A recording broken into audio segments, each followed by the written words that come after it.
Bonjour. Le nouveau conseil d'administration de la FHP-MCO m'a élu à la présidence de notre syndicat. J'en suis très honorée. Merci aux administrateurs pour leur confiance. Merci à vous tous pour votre soutien. Merci à Lamine Garbi, qui a présidé la FHP-MCO pendant 6 ans et qui poursuit son engagement à la tête de la FHP. Il a permis un passage de témoin dans des conditions idéales pour la défense de notre profession. Pour ma part, je m'inscris dans la continuité de cette présidence, avec les mêmes convictions chevillées au corps et un profond engagement que je souhaite partager avec vous. Je dirige l'hôpital privé nord-parisien à Sarcelles depuis 9 ans et participe au développement de la FHP-MCO depuis sa création. D'abord en tant que membre du bureau, puis en qualité de vice-présidente.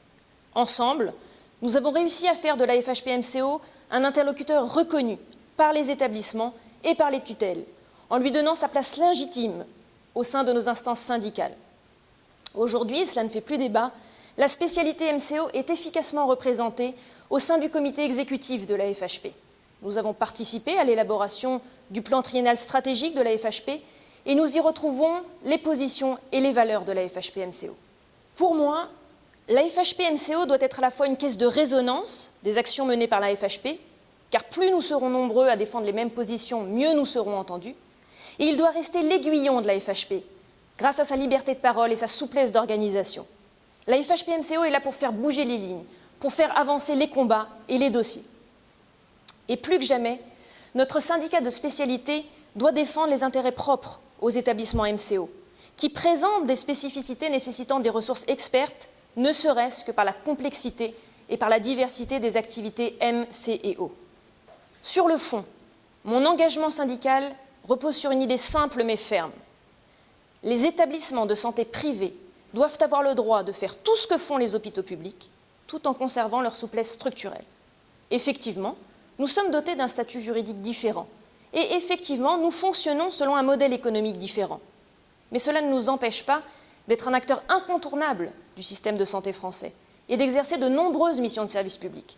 Si nous existons, c'est parce que les patients nous font confiance et que la population a besoin de nous. D'un côté, le syndicat doit se battre pour que nos établissements de santé aient accès à toutes les autorisations et donc à tous les financements. Nous devons pouvoir postuler, si nous le souhaitons, à toutes les activités, à toutes les missions, et être évalués selon les mêmes cahiers des charges que les hôpitaux publics. De ce point de vue-là, bien évidemment, le projet de loi santé représente un point d'opposition majeur, puisqu'il nous exclut du service public hospitalier, du seul fait de notre statut d'établissement privé. D'un autre côté, le syndicat doit défendre les spécificités d'organisation et de fonctionnement du secteur privé MCO. Il est selon moi essentiel de défendre la médecine libérale, qui est le moteur de notre activité MCO, et la liberté de gestion au sein de nos entreprises de santé, qui nous permet adaptabilité et innovation. Sur la forme, la FHP-MCO devra faire preuve d'un pragmatisme offensif pour mener à bien ses actions en collaboration avec les autres syndicats nationaux et régionaux. Le travail syndical est un engagement commun. Le vôtre, celui des administrateurs et celui des membres du bureau.